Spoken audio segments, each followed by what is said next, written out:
Hello नमस्कार होममेकरमध्ये मी मधुरा आपले खूप खूप खूप मनापासून स्वागत करते। आजचा दिवस तुम्हाला खूप छान मस्त आनंदात जाऊ देत आणि गणपती बाप्पा तुमच्या सगळ्या चांगल्या इच्छा पूर्ण करू देत। तर ही वेळ आहे दुपारची। चिनुल्याने घरात पोटभर पसारा केलाय आणि त्यानंतर मी चिनुल्याला झोपवलं। पसारा केल्यानंतर हा सगळा पसारा मला आता उचलायचा आहे। आज थोडंसं म्हटलं की करू दे काय करायचंय त्याला, त्यानंतर आवरेल, त्यामुळे एवढा पसारा झाला। मग चिनुल्याला झोपवून मी घेतला हा सगळा पसारा आवरायला। तर खेळण्याच्या बास्केटमध्ये होते कपडे, त्यातून ते सगळे कपडे काढले आणि बास्केट घेऊन गेले आतमध्ये। आतमध्ये गेल्यानंतर सगळे जे काही खेळणी काढलेली होती त्यांनी त्या बास्केटमधलं जे काही सामान होतं ते सगळं त्याच्यामध्ये भरून घेतलं। बघा पोटभर खेळणी आहेत पोराकडे, खेळणी सोडा त्याच्याशिवाय बऱ्याच गोष्टी आहेत त्याच्याकडे ज्या त्याला खेळण्यासाठी लागतात, जसं आहे चार्जर, त्याच्यानंतर दोरी आहे किंवा अशा बऱ्याच गोष्टी आहेत की त्या खेळणी नाही आहेत पण खेळण्यासाठी माझा चिनुल्या वापरत असतो। तर ते सगळं मीठ भरून साईडला करून ठेवलं। ते साईडला करून मी माझा मोर्चा वळवला बाहेर हॉलमध्ये। तर हॉलमध्ये होते कपडे, हे कपडे त्याने ठेवले होते बास्केटमध्ये भरून। आता बास्केटमध्ये भरल्यानंतर त्यामध्ये काही ओले कपडे पण होते जे मला ठेवून द्यायचे होते, पण मी काही पटकन लक्ष दिलं नाही। त्यामुळे आता हा टॉवेल बघा, टॉवेल ओलाच होता आणि तो तसाच त्यात ठेवून दिला, त्यामुळे तो थोडासा अजून जास्त मला एक टेन्शन राहिलं की बाकीच्या कपड्यांना सुद्धा त्याचा ओलसरपणा लागलाय की नाही, पण नाही लागलेला। तर मग तेवढं होप्स हो की तेवढं झालेलं नाही आणि सगळे कपडे असेच मी व्यवस्थित घडी करून ठेवले आणि जागेवरती नेऊन ठेवले। ते ठेवताना मधून चिनुला थोडा थोडा हलत होता आणि म्हणलं आता जर हा उठला परत तर सगळं जे काम आहे ते तसंच राहणार, पण तसं न ठेवता चिनुल्याला परत मी झोपवायचा प्रयत्न केला। अधूनमधून त्याला झोपवत कामं सुरू केली आणि ती कंप्लीटसुद्धा केली। तर दुपारी ही कामं असतातच, पण त्याशिवाय जर चिनू जास्त पसारा चिनूने केला असेल तर तो पसारा पण दुपारीच मला पूर्ण आवरावा लागतो।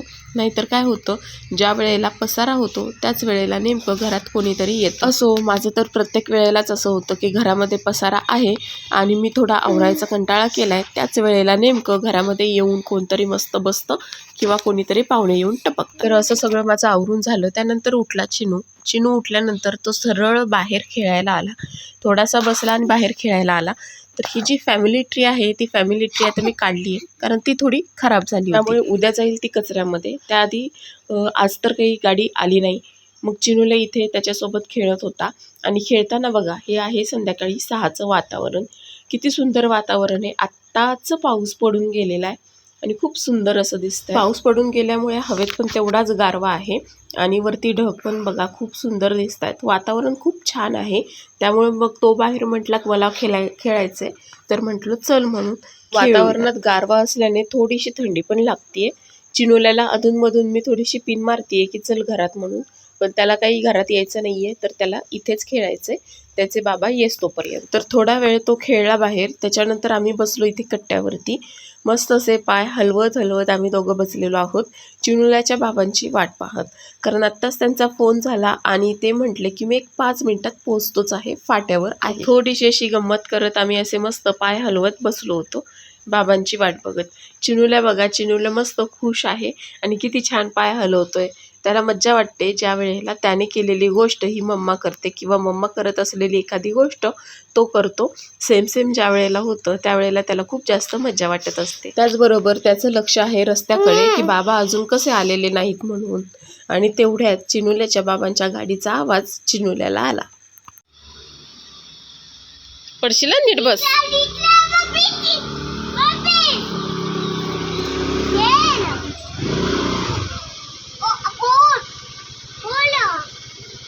दोन इधर हे पण घे।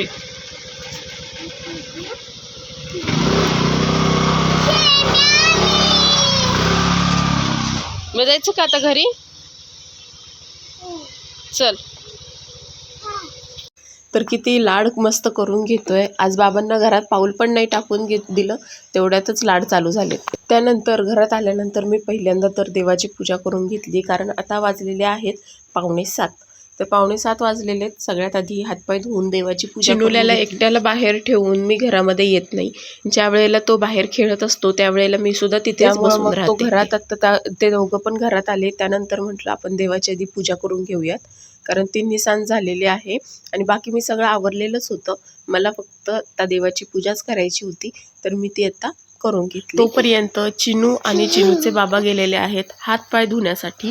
छान असे मस्त हातपाय तोंड स्वच्छ धुतल्यानंतरच त्यांना खायला देणार. तर यांचं आवरून झालं आणि त्यानंतर मी त्यांना दिले समोसे, जे त्यांनी आणलेले होते ते समोसे आणि जिलबी ते घेऊन आले होते येताना. तर अनपेक्षित होतं आणि अचानक आल्यानंतर चिनुल्याला पण खूप जास्त आनंद झाला आणि त्याच्या आवडीची गोष्ट त्याला मिळाली. नंतर आम्ही केला थोडा टाईमपास. नंतर माझं डोकं इतकं जास्त दुखायला लागलं की स्वयंपाक करायला पण मला सुचेना. त्यामुळं मग मी साडीनेच असं डोकं बांधून घेतलं आणि आता मी लावते भात लावून मी बाकीचा पण स्वयंपाक असाच पटकन करून घेते. अचानक डोकं दुखायला लागलं कारण फॅन खाली बसलेली होते आणि मला काही ते सहन होईना. नंतर म्हटलं पटकन मी स्वयंपाक करून घेते, म्हणजे पटकन जेवून पटकन झोपूयात आपण, कारण आज काही म्हटलं मला सहन होत नाही आहे, इतकं डोकं जास्त दुखत होतं. हे दोघं माझ्यासोबत बसलेले आहेत इथे किचनमध्येच, माझ्यासोबतच गप्पा मारतात आणि गप्पा मारता मारता आम्ही काम करतो.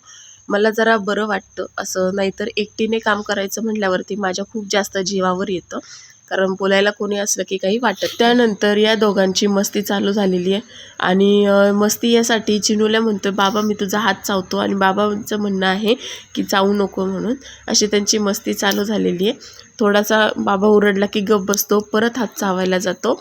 आगाव झालेला आहे आता चिनूला. चिनूला जरी विचारलं ना की चिनू आगाव कोण आहे, तरी चिनू लगेच म्हणतो चिनू म्हणजे मी, असं सांगत बसतो. जेवण वगैरे झाल्यानंतर थोडंसं खेळल्यानंतर मी गेले भांडी घासण्यासाठी, कारण किती त्रास होत असला तरी रात्रीची भांडी काही मी तशी ठेवत नाही. किचन ओटा आणि भांडी ही सगळी क्लीन करूनच घेते. मग मी गेले भांडी घासण्यासाठी, तोपर्यंत हे म्हटले की मी अंथरूण घालून घेतो. कसंही असलं तरी माझा नवरा मला नेहमी सपोर्ट करत असतो कुठल्या ना कुठल्या कामामध्ये, आणि आज पण तो सपोर्ट करतोय की माझं थोडंसं काम त्याने हलकं करून घेतलं. तर इथे मी भांडी घासून सगळं क्लीन करून घेतलं आणि त्याच्यानंतर यांचं अंथरूण घालून बघा कसे मस्त बसलेले, तिथे बसले कसले झोपलेले ते. आता चिनू आहे मोबाईलमध्ये. आज टी व्ही जरा शांत आहे, बंद केलेला आहे टी व्ही यांनी. त्याचं कारण असं, आमचं झालं होतं भांडण, ते होतं टी व्हीवरून, कारण माझ्यासोबत आल्यानंतर बोलतच नाहीत, एवढंच मला फक्त म्हणायचं होतं. त्यामुळं आज त्यांनी आल्यानंतर टी व्ही लावलाच नाही. कारण मलाही वाटतं की बाबा दिवसभर कोणी नसतं बोलायला, संध्याकाळी तरी थोडंसं बोलावं म्हणून, पण अजिबात ऐकत नाहीत. त्यामुळे काल सगळं आवरून झालंय, माझं पण झालं आणि त्यानंतर मग मी गेले माझं आवरायला. त्याआधी चिनुल्याने बघा मला कशी टिकली बिकली लावलेली, एवढी मोठी टिकली लावली. मग मी पण म्हटलं की जरा थोडीशी सेट करून बघू की कशी चांगली दिसते. कुठे लावल्यावर चांगली दिसते, कपाळावरती म्हणजे जास्त वरती चांगली दिसते, खाली चांगली दिसते की भुवयांच्या मध्ये चांगली दिसते, म्हणून मी सगळीकडे अशी टिकली लावून चेक करत. माझं डोकं पण दुखायचं राहिलं होतं, त्यामुळे म्हटलं थोडीशी अशी मस्ती झोपायच्या आधी करूयात. तर आजचा व्हिडिओ तुम्हाला कसा वाटला मला कमेंट सेक्शनमध्ये नक्कीच कळवा.